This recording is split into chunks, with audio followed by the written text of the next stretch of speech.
Hello everyone, welcome back to Learn with GJ. So today we are going to talk about the one of the most important topic in the biochemistry, the regulations of the glycogen metabolism. Okay, also called as the glucagon and the epinephrine signaling cascade. Okay, so now this might sound complex, but trust me, the end of this video everything will make the complete sense. Okay, so grab your notes and let's get started.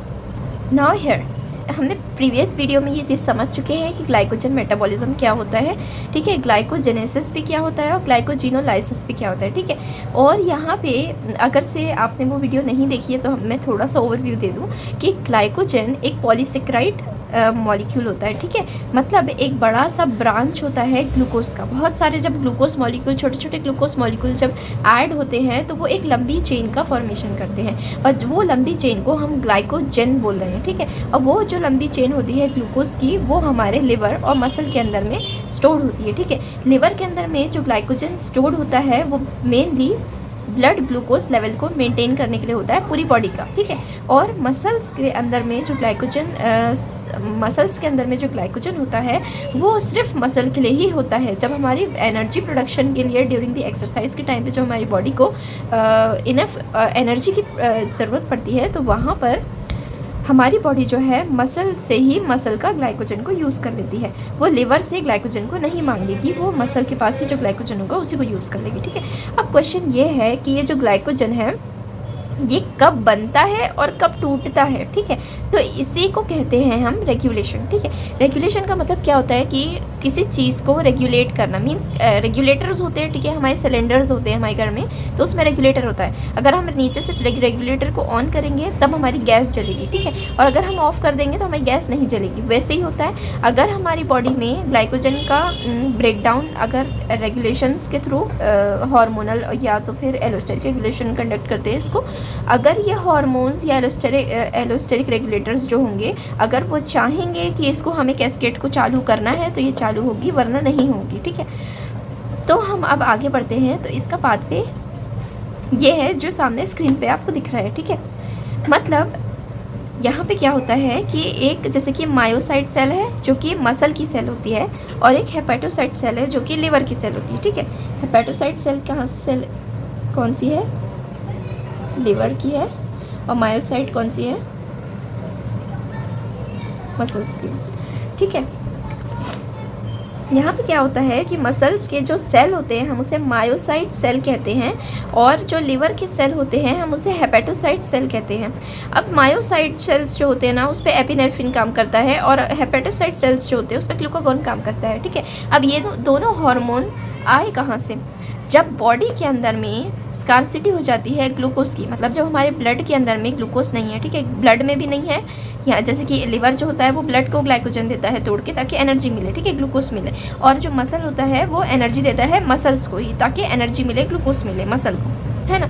तो जब muscle में glucose नहीं है और जब liver में भी glucose नहीं है तब ये दोनों हार्मोन निकल कर आते हैं और इस स्टेप को, इस कैस्केड को चलाते हैं ताकि ग्लाइकोजन का ब्रेकडाउन हो जाए और ग्लूकोज का फॉर्मेशन हो जाए, ठीक है। अब वो कैसे होता है हम देखते हैं। एपिनेफ्रिन जो हार्मोन होता है ये एक लिगेंड की तरह काम करता है, ऐसे ग्लूकागॉन जो होता है वो भी एक लिगेंड की तरह काम करता है। जो मायोसाइट सेल है ना उनके ऊपर में जो सेल के रिसेप्टर्स होते हैं, मेनली उसकी जो सेल मेम्ब्रेन होती है, सेल मेम्ब्रेन पे रिसेप्टर्स होते हैं, ठीक है। उसे हम कहते हैं जी कपल रिसेप्टर। ऐसे हेपेटोसाइट सेल है, लिवर सेल, उसके भी सेल सरफेस के ऊपर में क्या हो गए? रिसेप्टर हो गए। तो ये दोनों सेल्स के सरफेस पे रिसेप्टर है, ये एक जैसे कैस्केड दोनों सेल्स में चलता है, ठीक है। लेकिन ये याद रखना है मायोसाइट में एपिनेफ्रिन है और हेपेटोसाइट में ग्लूकागॉन है। एपिनेफ्रिन जो होता है ये जी कपल रिसेप्टर से आके बाइंड कर जाता है, ग्लूकागॉन भी जी कपल रिसेप्टर से आके बाइंड कर जाता है, ठीक है।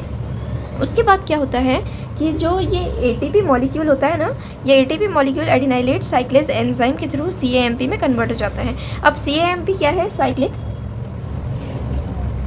एडिनोसाइन मोनोफॉस्फेट, ठीक है। ये क्या है, साइक्लिक एडिनोसाइन मोनोफॉस्फेट है और ये एडिनोसाइन ट्राइफॉस्फेट है, ठीक है। तो ये प्राइमरी मैसेंजर होता है और ये सेकेंडरी मैसेंजर होता है, ठीक है। एटीपी का कन्वर्जन जो होगा वो सेकेंडरी मैसेंजर में हो जाएगा, जो कि साइक्लिक एडिनोसाइन मोनोफॉस्फेट होता है। क्यों होगा ये? क्योंकि जी कपल रिसेप्टर से आके दोनों हार्मोन बाइंड कर गए। अगर ये बाइंड कर जाएंगे तो ये एक्टिवेट हो जाएंगे रिसेप्टर्स और ये कैस्केड शुरू हो जाएगा। ये कैस्केड शुरू होने की पहली स्टेप है एटीपी से सीएएमपी का कन्वर्जन होना by the help of adenylate cyclase enzyme, ठीक है। अब सीएएमपी जो होता है ये एक्टिवेट हो गया है, ये बन गया है सेल के अंदर में। तो ये सीएमपी प्रोटीन काइनेज जो होगा इनएक्टिव फॉर्म में जो ऑलरेडी प्रेजेंट होगा ना, उसको आके एक्टिवेट करेगा कि भाई चलो अब हमें ग्लाइकोजन से ग्लूकोज का फॉर्मेशन करना है, तो ये कैस्केड को शुरू करनी है, ठीक है। ये कैंप बोलेगा आके प्रोटीन काइनेज को, तो तुम इनएक्टिव फॉर्म में हो, अब एक्टिव में कन्वर्ट हो जाओ, ठीक है। तो वो क्या करेगा, जब ये आएगा तो ये आके इसको जगा देगा और ये प्रोटीन काइनेज जो इनएक्टिव होगा वो एक्टिव हो जाएगा। फिर प्रोटीन काइनेज जो है वो एक्टिव है तो वो जाके फॉस्फोराइलेज काइनेज बी जो इनएक्टिव फॉर्म में होता है उसको phosphorylase kinase A active form में कर देता है, ठीक है। ये इसमें कन्वर्ट हो गया। फिर उसके बाद में क्या होता है, फॉस्फोराइलेज काइनेज ए जो एक्टिवेटेड फॉर्म का है वो ग्लाइकोजन फॉस्फोराइलेज बी जो होता है जो इनएक्टिव फॉर्म में पड़ा हुआ था सेल के अंदर में, ठीक है, तो वो एक्टिव फॉर्म में आ जाता है, ग्लाइकोजन फॉस्फोराइलेज ए में कन्वर्ट हो जाता है जो कि एक्टिव फॉर्म है, ठीक है। अब ग्लाइकोजन फॉस्फोराइलेज ए एक्टिव फॉर्म में आ जाता है, तब ये ग्लाइकोजन की जो लॉन्ग चेन होती है ना, ठीक है, जो ये ग्लाइकोजन की बहुत ज़्यादा लॉन्ग चेन जो हमारे लिवर में और जो मसल्स में स्टोर्ड है, तो ये जो कैस्केड ये फॉलो करते हैं, तो ये कैस्केड जाकर ग्लाइकोजन का ब्रेक डाउन कर देते हैं, ठीक है। अब ये ग्लाइकोजन का बहुत सारे उसमें ब्रेक डाउन होगा तो बहुत सारे ग्लूकोज निकलेंगे, ठीक है। ये सारे ग्लूकोज निकल जाएंगे, तो ये ग्लूकोज जब निकलते हैं तो in the form of glucose 1 phosphate में जाते हैं, ठीक है। अब ग्लूकोज 1 फॉस्फेट जो होता है इधर वो ग्लाइकोलिसिस के इंटरमीडिएट के पास चला जाएगा, ठीक है। ग्लूकोज 1 फॉस्फेट है, ग्लूकोज 6 फॉस्फेट में वो कन्वर्ट हो जाएगा, ग्लाइकोलिसिस में जाके ऐड हो जाएगा, तो वहाँ से ग्लाइकोलिसिस चल जाएगी तो एटीपी का फॉर्मेशन हो जाएगा, ठीक है। फिर यहाँ पे क्या होता है कि ग्लूकोज 1 फॉस्फेट जो होता है ना वो अपने 1 फॉस्फेट को अगर वो रिमूव कर देता है तो वो ग्लूकोज बन जाता है, तो फ्री ग्लूकोज हो जाएगा, वो डायरेक्ट ब्लड वेसल्स में चला जाएगा, ठीक है। फिर यहाँ पे क्या होता है कि ग्लूकोज 1 फॉस्फेट जो होता है अगर से ये कैस्केड चलती चली जा रही है तो हमको यहाँ पे इनहिबिटर्स की ज़रूरत पड़ती है कि मतलब कोई आए और आके इस कैस्केड को बंद कर दे, ठीक है ना। तो इसको बंद करने वाला कौन होगा, ऑब्वियसली एंड प्रोडक्ट ग्लूकोज बनता चला जा रहा है, ठीक है। ये फ्री ग्लूकोज बनता जा रहा है, ब्लड के अंदर में अगर एक्सेस ग्लूकोज आ जाता है तो ये जो ग्लूकोज होगा ये वापस से इनहिबिटर की तरह काम करेगा, ये ग्लाइकोजन फॉस्फोराइलेज ए जो एक्टिव फॉर्म में था उसको जाके इनहिबिट कर देगा और बोलेगा कि बस और चीज़ की ज़रूरत नहीं है, कुछ करने की ज़रूरत नहीं है, सब कुछ बंद कर दो, ये कैस्केड को बंद कर दो, ठीक है। तो ये ग्लूकोज वापस बैक जाएगा, फीडबैक इनहिबिटर की तरह काम करेगा और जाके उसको बंद कर देगा। अब यहाँ पे क्या होता है कि एएमपी जो होता है ना, अब ये तो हो गया हार्मोनल रेगुलेशन, ठीक है। अब ये दोनों जो होते हैं ये एलोस्टेरिक,